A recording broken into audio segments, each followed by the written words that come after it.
Dear friends, आज आम एक गुरुत्वपूर्ण प्रसंग आलोचना करवा। पूर्व क्लास आम आलोचना करथिले जगदीकरण कौन, यार एक क्रम विकास किपरि होइतिला एवं यार वैशिष्ट्य एवं किपरि यह देश रे एक गुरुत्वपूर्ण प्रक्रिया भाव में समग्र विश्व में वर्तमान से निया जाइछि एवं समग्र विश्व विकल्प नहीं ये प्रक्रिया को छाड़िया पे। तो जगदीकरण सही भाग में एक विश्व चिंताधारा परिणत है, जोटार प्रत्येक ना प्रत्येक देश यह ग्रहण कले।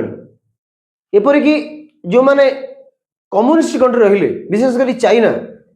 चाइना मध्य ये जगदीकरण प्रक्रिया को ग्रहण करिछि। कारण जानी सारी जगदीकरण एपरि प्रक्रिया देश को आर्थिक प्रगति रे सहायक हो पारिबो। विशेषकर वर्तमान समय कौन सी गोटे देश एकुटिया रही पारिबो नहीं। से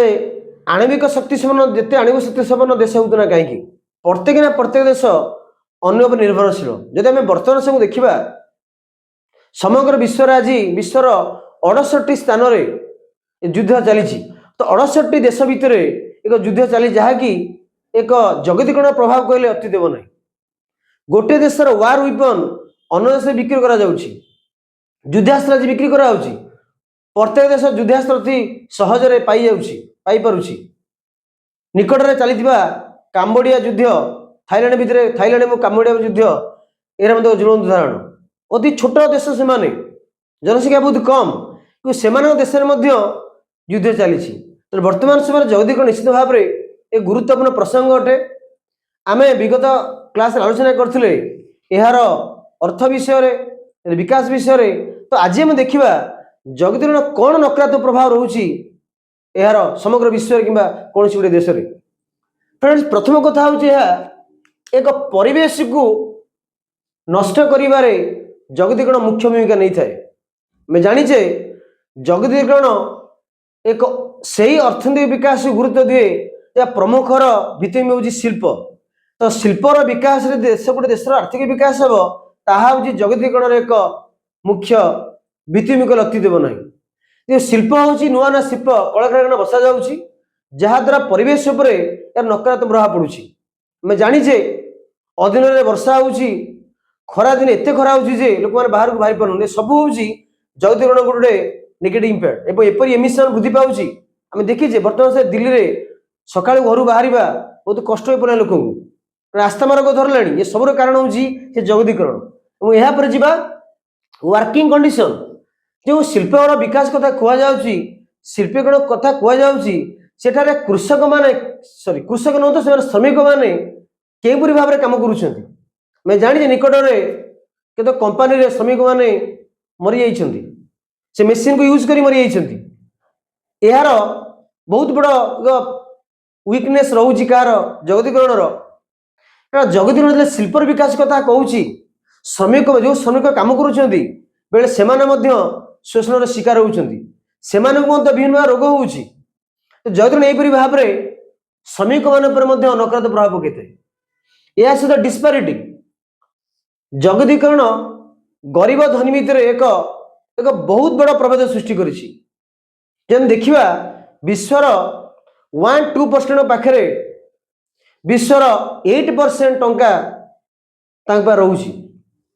कारण जगदीकरण एपरि एक प्रभेद सृष्टि करुछि जहाद्वारा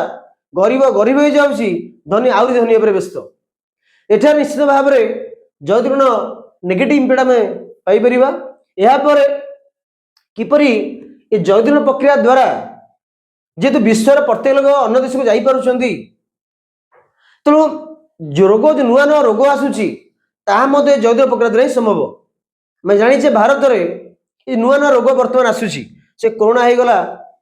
कि विभिन्न नुआ नुआ रोग, ये सब आम देश रोग नुहे, ये सब अन्य देशर रोग ट्रांसफॉर्म होकर आम देश को आसूची। तो जगदीकरण इंटरनेशनल डिजीज क्रिएट कर सहायक होती, जहाँकि एक मुख्य नकारात्मक प्रभाव जगदीकरण। एवं यापर it is creates also a new colonialism, अर्थात नव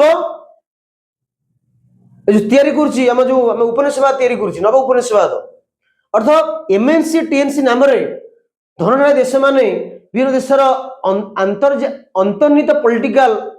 स्पीयर डिसीजन को इम्पैक्ट करूछंती अर्थात गोटे देशर आभ्यंतर राजनीतिक व्यापार रे हस्तक्षेप करूछंती अनेक उदाहरण अछि हम देखि पाइबा तो किपरि भी जगतीकरण नाम रे टीएनसी एमएनसी माने गोटे देशर पॉलिसी को मध्य प्रभावित करूछंती ता सपोर्ट जाइकरी एवं यह सहित धीरे धीरे धीरे राजनीतिक प्रक्रिया मध्य से कंट्रोल करबा लागिछंती या परे डिग्रेडेशन ऑफ कल्चर एवं गोटे देशर संस्कृति को डिग्रेड करने मध्य मुख्य भूमिका नहीं थाए भारतर प्राचीन संस्कृति बहुत आम देखा पाइने बर्तमान वेस्टर्न कल्चर आमर युवशक्ति विशेषकर आमर व्यक्ति विशेष अनेक इंटरनेशनल विदेश वेस्टर्न कल्चर दिवस रोचे जहाँ आम संस्कृतिर परिमिति पालन करुचे तो जना पड़ी एक मल्टी कल्चरल नाम जगदीकरण से वेस्टर्न कल्चर को ईस्टर्न कंट्री उपरे प्राच्य देश उपरे डोमिनेंस जारी करुछि जहाद्वारा जगदीकरण एक नेगेटिव इम्पैक्ट या सहित it also impact negatively on the family life अर्थात परिवार जीवन में जगदीकरण एक नकारात्मक प्रभाव पकईଥାଏ किपरि वर्तमान समय कौन परिवार जौथ परिवार रहिबा चाहूना समय चाहूँ आम एक सिंगल फैमिली रहिबू किंतु कहीं समस्या भूली जो कौन समस्या उपज देखा अतीत बेसी भारतीय समाज रे कौन समस्या उपजिले हजबैंड वाइफ भितर से समस्या अल्प समय समाधान नहीं पड़ता कारण घरे शाशु शशुर रोते घरे अन्य परिवार सदस्य थे अति सहज समस्या समाधान नहीं पड़ता कि वर्तमान समय जो ग्लोबलाइजेशन जुगरे पारना आत्महत्या बढ़िबार लगी से आत्महत्या बढ़ार अनेक कारण हूँ सिंगल फैमिली न्यूक्लियर फैमिली जिते स्वामी झगड़ा हो टेंशन रिलीज कर समस्या समाधान करने पाखे कहीं ना तो विशेष जगदीकरण सोसाइटी आम आर्थिक प्रगति नाम आम आम जो पुरातन संस्कृति ये जो पुरातन जौथ परिवार कल्चर भूली जाइए एक सिंगल फैमिली जाऊे आर्थिक विकास निश्चित हो किंतु से विकास स्थायी नुह क्या मनीष जीवन आग तापर अर्थनीति विकास तो फ्रेंड्स यहीपरि भाव में आलोचना कले कि जगदीकरण मनीष जीवन उपरे देशर समाज उपरे आर्थिक उपरे अर्थनैतिक उपरे अनेक बार नेगेटिवली प्रभाव पकाउछि गुरुत्वपूर्ण आउट इम्पैक्ट रहीगला जहाँकि स्टेट रो जो टेरिटोरियल सॉवरेनिटी रहिला ये जो राष्ट्र जो सीमार जो साक्रोसांक्ट रहिला ता मध्य क्षुण्ण होउछि गोटे सॉवरेन स्टेट रो जो क्षमता एक राष्ट्र एक मौलिक गुरुत्व उत्पादन होउछि सार्वभौमत्व जो सॉवरेनिटी जहाँकि जगदीकरण द्वारा ये सॉवरेनिटी रे प्रश्न सृष्टि होउछि गोटे देश को न पचारि से देश को आम कौन शत्रु देश आक्रमण कर तेणु यह जना पड़े गोटे देशर टेक्नोलोजी को हैक कराउछि इंटरनेट हैक कराउछि आम जानी देखीचे किपरि आमर इंटरनेशनल फ्लाइट गुड़िक आमर जो जीपीआरएस सिस्टम चालू हैक करा जायतिला विशेषकर इंडिगो फ्लाइट बंद होता मझे केदिन कारण ये जो सिस्टमटा हैक करा जायतिला तो यह एक जगदीकरण इम्पैक्ट रोचे आम अति देव नहीं तो राष्ट्र को न पचारिक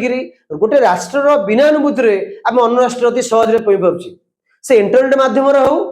कि विभिन्न प्रकार थ्रेड मध्यम हो कि मारणास्त्र प्रयोग हो तो यहीपरि भाव में देखीचे गोटे राष्ट्र जो टेरिटोरियल इंटीग्रिटी रहा क्षुण्ण होउछि ये जगदीकरण माध्यम फ्रेंड्स यही गुड़िक हूँ नेगेटिव गुरुत्व आलोचना कले जदि आम सब आलोचना करापर देखा कंक्लूजन को जीवा उपस्तर जीवा तो ये पाइबा जदिओ जगदीकरण नेगेटिव इम्पैक्ट रही नकारात्मक प्रभाव रही कि जगदीकरण बिना आम रही पारिबा नहीं क्या वर्तमान समय प्रत्येक देश निज आर्थिक प्रगति अन्य देश निर्भरशील एक्सपोर्ट इम्पोर्ट नीति चली माने आमदानी और रप्तानी समग्र विश्व से चेन सिस्टम आसीगला अर्थात समग्र विश्व गोटे श्रृंखलार बंधा आम देश में जो जिन ना आम अन्य देश आनी पारे उदाहरण स्वरूप नहीं पारिबा आम देश परमाणु पे रिएक्टर नहीं आम ऑस्ट्रेलिया आणुचे आम अमेरिका आणुचे जदि से संपर्क रखा नहीं निश्चित भाव आमर जो एनर्जी सेक्टर डेभलपमेंट हो पार नहीं से अनेक क्षेत्र अच्छी जो टेक्नोलोजी कथा आम नवा आम जो सेमिकंडक्टर तैयारी होउची आम जो न्यू इलेक्ट्रोनिक आम जो युद्ध विमान तैयारी होउची इंजिन जब आम कावेरी इंजिन कथा कहते कावेरी इंजिन आम देश में ना फ्रांस के अमेरिका अच्छी तो अमेरिका बेले भारत सहित डील करुच्ची दब न दब कन्फ्यूजन अच्छी तार तो आम देशर आर्थिक प्रगति आम देश डिफेन्स विकास जब रशिया रशिया आम डिफेन्स क्षेत्र में साहाଯ୍य करुच्ची तो आम आंतरिक क्षेत्र में अन्य राष्ट्र सहित संपर्क प्रतिष्ठा करवानी उत्तम समय रखानी केवल आम देशर आर्थिक विकास सहित आम डिफेन्स सेक्टर विकास हो पार ना। तो फ्रेंड्स जगदीकरण जिते नेगेटिव प्रभाव थिले जगदीकरण को चैलेंज कला भाया जगदीकरण को एक विकल्प एपर्यंत ना से कहीपर जगदीकरण निश्चित भाव में आर्थिक विकास जदिव यार किसी नेगेटिव इम्पैक्ट अच्छी कि विकल्प आम पाखे ना क्या गोटे छोटिया से गरीब देश धनशाली हो पारे आर्थिक जो उदारीक नीति प्रवेश कला जाचे 1991-92 पूर्व आम देशर आर्थिक अवस्था किपरि थिला आम खाइबा पाउनथुलु इंटरनेशनल आमर जो इंटरनेशनल जो रिजर्व थिला ता मत बहुत नथिला कमी जाइथिला। तो ये जगदीकरण प्रभाव जो भारत अर्थनीति विकास में जगदीकरण अनेक भूमिका रही कहले अति देव ना सहित कंपिटिशन लेवल जो बढ़ी गोटे कंज्यूमर अति सहजरे क्वालिटी प्रोडक्ट पाई पारुछि। आगु कौन थिला जेतु गोटिए एक डोमिनेंस थिला जेतु गोटिए उदाहरण नहीं परिबा गाँ मानकरे से गोटिए दुकानी तांको प्रभुत्व जारी करती जिनस निलम न ना कि बर्तमान से मल्टीपुल सब सिस्टम आसिला मल्टीपुल अपरच्युनिटी लोक मैंने आसिला जहाद्वारा कि विभिन्न कंपानी मैंने क्वालिटी प्रोडक्ट दौरान जहाद्वारा कंज्यूमर मैंने उपभोक्ता मैंने सुजोग पाँच सहित आम जमी कहले गोटे क्रिएटिविटी गुरुत्व दि जाऊँगी ये टैलेंट मान को सम्मानित करा जहाद्वारा गोटे देशर आर्थिक विकास हो पार। फ्रेंड्स जदि ये क्लास टी भल लगी आपणकर सूचित मतामत कमेंट बॉक्स प्रदान करेंगे जो मैंने नुआ कर आम चैनल देखुं से अनुरोध आम चैनल से सब्सक्राइब करूँ एवं आप बंधु मान सहित सांग मान सहित